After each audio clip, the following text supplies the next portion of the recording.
En parlant de dhabh, j'aimerais vous rapporter, parce que le cours est bientôt fini, hein, comme vous le verrez, il est assez simple le cours.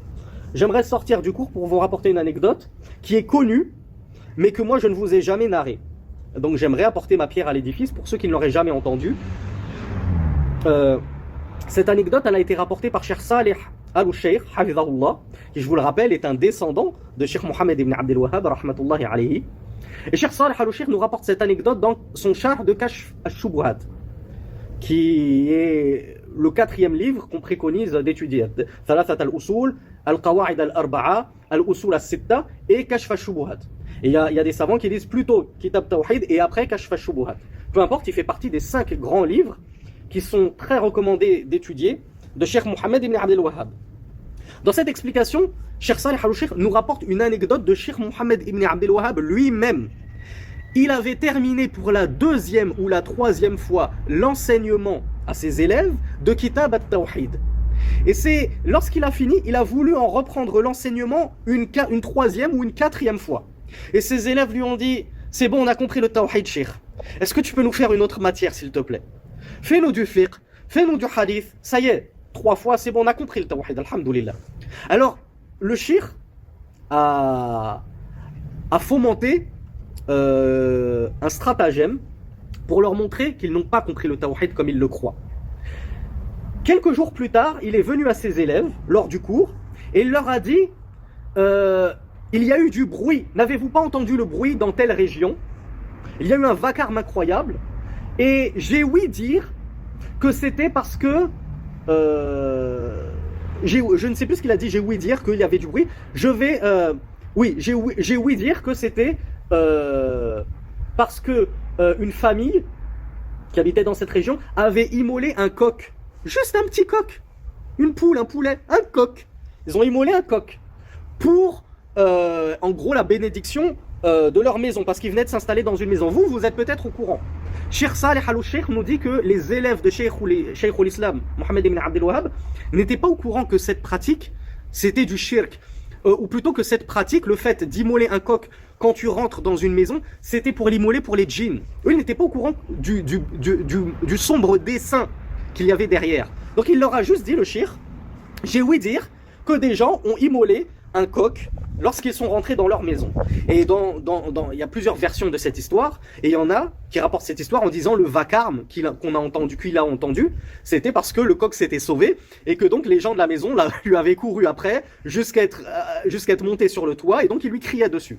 Ça, c'est pas le plus important. Qu'il y ait eu du bruit ou pas, c'est pas le plus important. Le cheikh leur a dit, j'ai ouï dire que des gens avaient égorgé un coq, et avec le sang, ils en avaient peint la porte de la maison.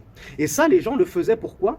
Pour dire, cette offrande elle est pour vous les djinns, pour vous les démons, s'il vous plaît, laissez-nous tranquilles dans notre maison. On vient de s'installer ici, ne nous nuisez pas, nous vous faisons cette offrande, ce djinn, nous l'égorgeons pour vous, afin de nous prémunir de votre mal. C'était ça leur croyance. Donc le cheikh leur a dit, j'ai ouï dire qu'une famille a immolé un coq, et ils ont pris le sang, ils en ont peint la porte. Il a dit, je vais envoyer des éclaireurs pour s'assurer de la véracité de cette histoire que j'ai ouï dire. Le cheikh et les élèves n'ont pas réagi. Personne n'a réagi parmi les élèves du cheikh. Plusieurs jours après, les élèves demandent, alors le lendemain plutôt, les élèves disent au cheikh, qu'est-ce qu'il est advenu de l'histoire que tu nous as racontée hier?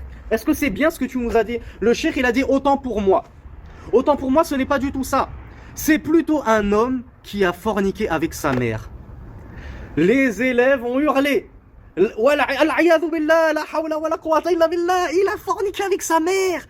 Il a forniqué avec sa mère. Et le cheikh leur a dit, vous voyez, c'était pour vous éprouver. Cette histoire que je vous ai racontée, c'était pour vous tester. Vous vous êtes offusqué pour un péché. Certes, c'est un grand péché.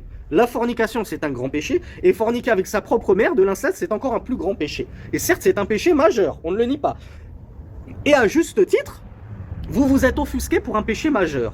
Mais lorsque je vous ai parlé du shirk, l'associationnisme, je vous ai dit qu'on a égorgé un poulet pour les djinns, ce qui constitue du koufr, du shirk, de l'association.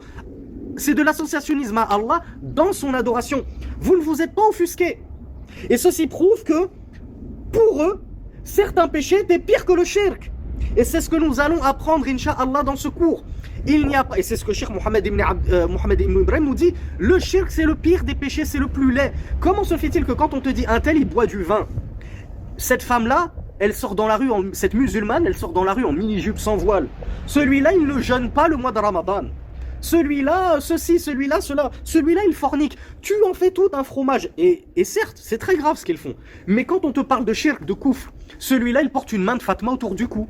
Celui-là, il a acheté une maison au bled, il a égorgé pour les djinns. Et ça ne te fait pas tressaillir? Ça ne t'hérisse pas les poils des bras?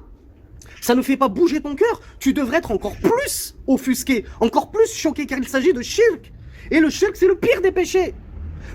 Un petit shirk, une petite association à Allah dans sa ibada, un tout petit coq, prends même une caille si tu veux, prends une caille, prends un petit poussin qui vient tout juste de naître, tu l'égorges, tu dis ça c'est pour Iblis, et c'est suppo, ça c'est pour les djinns, ça c'est pour Sidi Foulan, ça c'est pour Jésus, ça c'est pour Mohammed, ça c'est pour Djibril, ce que tu veux, ce que tu viens de faire, cet acte-là d'association, il sera pire que le pire des péchés.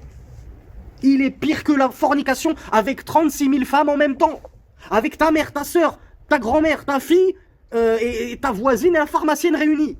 C'est rien par rapport au shirk. Et telle était la sagesse de Mohammed ibn Abdel Wahhab quand il les a testés et éprouvés par cette histoire. C'était pour leur montrer, vous avez vu, vous m'avez demandé qu'on arrête les cours de Tawhid, qu'on reprenne pas l'enseignement du Tawhid une 4e fois. Vous voulez faire du fiqh, mais en réalité, il y a des branches du Tawhid que vous n'avez toujours pas assimilées. Et Cheikh Saleh Al-Sheikh, c'est là qu'il nous explique. Il nous dit la branche du Tawhid qu'il n'avait pas assimilée, c'est que ceux qui font ça, qui égorgent et qui peignent leur maison avec du sang, s'ils le font, c'est parce que ce sont des associateurs qui associent à Allah dans l'immolation, dans cette adoration que constitue l'immolation. Pourquoi? Parce que ce poulet, ils ne l'ont pas égorgé pour Allah, ils l'ont égorgé pour les djinns, pour les shayatin, pour les démons.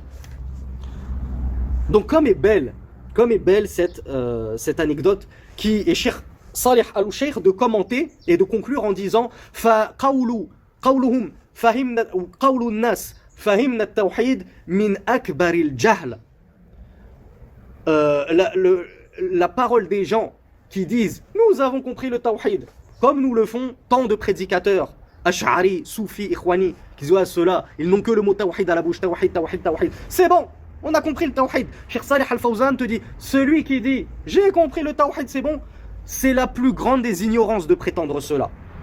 Et certes, parmi ces prédicateurs qui nous demandent de cesser nos cours sur le tawhid, il n'y en a pas un seul qui a réellement compris tout ce qu'implique le tawhid.